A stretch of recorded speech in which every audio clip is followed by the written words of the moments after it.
What is up, guys? In today's video, we're going to be going over the entire process of Fashion Nova's business model, sort of, their little marketing strategy, kind of the back end fulfillment, and how they've basically made $850 million in a single year. Okay, that's a lot of money for a Shopify store. I got a lot of messages asking like, hey, does Fashion Nova dropship? The answer is no, they do not dropship. But there's a lot of things you can learn from their strategy that you can apply to your own business to make more money and generate more revenue. Okay, so I want to start with the owner's background, so you guys understand kind of like where he's coming from, why he did certain things over others, and kind of break down that sort of process, and then kind of move into their marketing and their fulfillment and how you can kind of emulate that on the front end of things, even if you are drop shipping, or at least if you want to do something similar, sell fashion or be in the fashion industry, because a lot of people are. And if you want to be in the industry, kind of how you can emulate their front end marketing practices and then their back end fulfillment. Yeah, let's just get into it. Before we get started, guys, make sure to leave a like if you do learn something from this video, and be sure to subscribe. Okay, so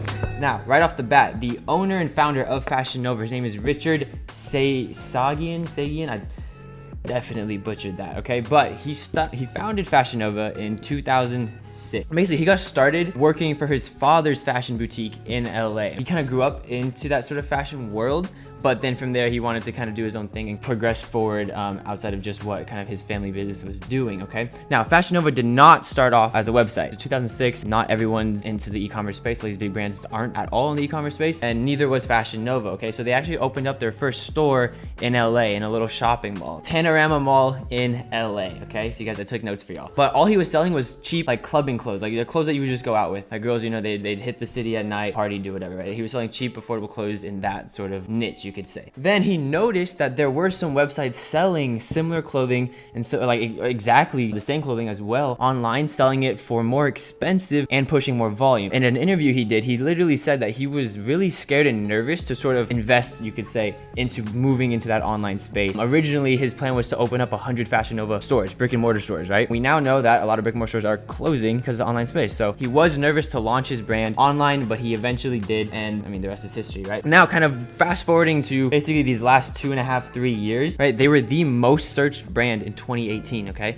Fashion Nova was the most searched brand out of like all the designer brands, all the clothing brands. Fashion Nova was the most searched one. In 2017, they were the 4th most searched brand, ahead of Dior, ahead of Chanel, those, big designer brands as well, right? They were above that. But even before they sort of became a thing, right? So I'm assuming most of you guys, if you are aware of Fashion Nova or have been, you've maybe only been aware for a year, 2 years, 3 years max, because they weren't really that big. They got kind of established in that space from Cardi B, an influencer with like 19 million followers, okay? With her, they also took a bit of a gamble, right? This kind of plays into influencer marketing, but you have to understand, they were paying Cardi $20,000 a month just to rep the clothes, wear them, promote them on her stories, pair them, right? This is an interesting part too. She was pairing Fashion Nova clothes, really cheap clothing, with really high-end designer like accessories and bags and shoes, right? And she'd pair it with a Fashion Nova dress or something like that, right? So again, there's psychology that plays into that. I want you guys to understand that part, but that's really good. They got that kick because they were kind of like giving her a bunch of clothings and paying her to do that before she really started to pop off. And then with her popping off, the name just sort of blew up, and from there it's like a snowball. Now, also one thing to note too, and this is why I think it's really smart if you are in the e-commerce space, especially in the fashion space, to kind of understand them, because as a fashion company, you think of like these bigger designer brands, they have these like the runway shows, they have magazine print, they do like more traditional marketing methods. Fashion Nova did none of that, okay? They did nothing. It was all online, social media ads, influencer based, okay? So that's what I think a big sort of like factor plays into this, and kind of what we'll touch on right now, okay? So marketing wise, they work with a network of over 3,000 influencers. I've talked about influencer marketing before in the past, in older videos, but having a network of 3,000 influencers, all, posting frequently, doing whatnot, not to mention affiliates, right? Because again, anyone can sign up to be a Fashion Nova affiliate, which means you just get a custom link. When buys your link, you get, a commission on that sale. But with actual influencers, 3,000 people that have a large audience, a large following, that they can kind of push and promote product to, okay? So on top of that, right? Actually, no, I want to touch another thing. This is just for reference, like another fashion brand, Revolve, okay, you may have heard of them. They're another fast fashion brand. They cleared 1 billion in sales in the year 2017, okay? 1 billion at the B. And they said in an interview with that brand, right, that 70% of that revenue of sales came from influencers.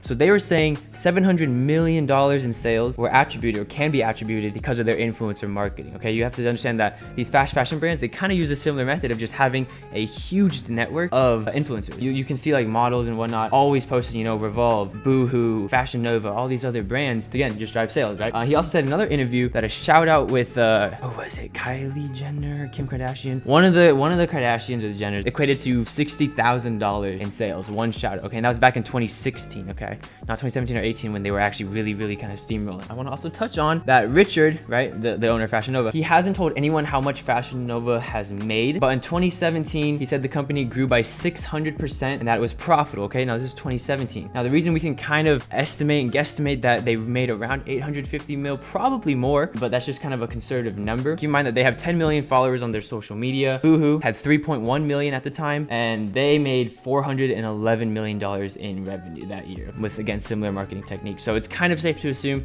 that they made around 850, probably more. I wouldn't be surprised if they made over $1 billion, but 850 is a kind of conservative number. The next thing we want to do is how they're able to actually be considered a fast fashion brand. Okay, he said the reason they're able to act really fast, okay, and this is for, this kind of ties into dropshipping with like testing products really fast and seeing which ones like pick up, which ones you want to cut, etc. But they would act fast because they partner with manufacturers based in LA. Okay, again, they're based in LA. They partner with manufacturers based in LA, not overseas like China, or a lot of like where we would go to if you're just starting off, or just in fashion looking for garments to be made and stuff. So they partner with LA based manufacturers so that they can get samples made in less than 24 hours. So they see a big celebrity post something, they have their team make a mock-up or design of something similar, or very similar, because it's fast fashion. So like you got to act fast to get, because people see a post, they're like, oh, I want that, where can I find it? They're gonna look around, right? So again, you got to act fast. So within 24 hours it can go from a mock-up to a sample because everyone's right there. The manufacturers are right there, Fashion Nova is right there. Okay, and then within 24 hours of that, they can have models wearing them and have a product listed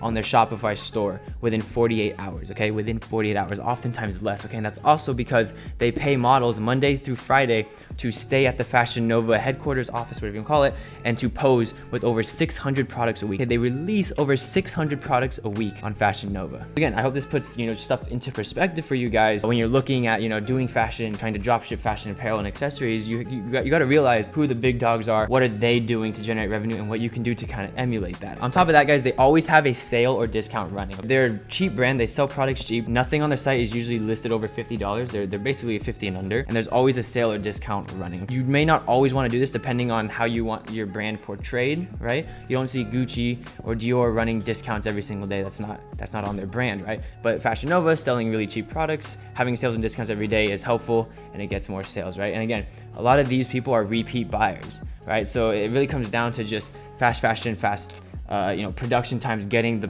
product actually to the customer really fast. Again, they're based in LA, so they can ship basically anywhere. They even have a same day delivery with Postmates around LA if you order from Fashion Nova. Okay, so that's kind of how much they're trying to press and get these products into people's hands as fast as possible. Okay, in terms of fulfillment, actually I want to touch one more thing. They post on Instagram every 30 seconds. Not 30 seconds, that's a lot. Every 30 minutes. Okay guys, so they post on Instagram every 30 minutes. Their audience is so big. I mean, if you're dropping 600 products a week, you'd want to be posting about that pretty frequently. Okay, so next one, guys, fulfillment. I want to talk about the last thing. Again, they work with over 1,000 manufacturers. 1,000 manufacturers. Now you probably are working with one or two manufacturers when you're starting off, right? That's not a bad thing. Everyone's got to start somewhere, but you guys need to realize, dropping 600 products a week, releasing 600 products a week, especially at sort of the volume they're doing, they probably have different manufacturers doing completely different things. Whereas with you, depending on how many products you want to launch a week, how many products you want to test, whether you're building up an audience, trying to get more repeat customers, or just trying to also sort of become another fast fashion brand and capitalize on that, just kind of be aware that, look, they're working with a lot of manufacturers. That's something you should do, because again, when you're launching these e-commerce stores or brands, you want to have sort of like an end goal in mind. You want to be able to say, okay, I'm launching this is where I want to be in 2 years, this is where I want to be in 5 years. Again, Fashion Nova launched in 2006, guys. This was not an overnight success. I know you've probably only heard about them for like a year or two, but they've been doing this for over 10 years, 15 years, or not 15, like 13 years. They've been doing this for a while. And the last thing I want to talk about, which is also an interesting statement, is that in the summer months, okay, 80% of Fashion Nova's inventory is produced in LA. 20% is overseas. In the winter month, 80% is overseas, 20% is LA, okay? So again, this comes back to sort of like a logistics sort of issue with most of you guys won't have to really worry about unless you're doing like a lot of volume. But again, that's sort of like logistics, where whether it's price that they're worried about or just time of product, the net delivery time basically, how quick you can get it from placing the order and fulfilling their invoice to them actually getting the product to your warehouse or to your fulfillment center, right? So you want faster times like that. I'm assuming that's just kind of a way to sort of counteract whether, you know, summer months, I'm assuming a lot more clothes are flying off the shelves, smaller garments, thinner garments, stuff like that. They can produce a lot more in LA. Whereas, you know, winter months, if they're selling sort of like heavier, thicker clothing, it might just be cheaper to get manufactured in China, okay? Again, guys, I really hope you guys enjoyed that video. I wanted just to break down sort of the process behind Fashion Nova, because I knew you guys literally just were like, does Fashion Nova dropship? And I was like, clearly not. They're huge, but there's a lot of things you can learn from that, okay, guys? So I hope you guys enjoyed the video. Make sure to leave a like. Make sure to subscribe if you guys enjoyed. We are doing a lot more videos now. I'm trying to get back onto it, and just because I think there's a lot of things that I can kind of like run through and show you guys and teach you guys. As always, there's important links down in the description if you're ever looking to just get more knowledge or just learn more, get started. And I'll see you guys in the next video. Take care. I was talking kind of fast, so I'm a little out of breath, but I'll see you guys in the next one. Take care.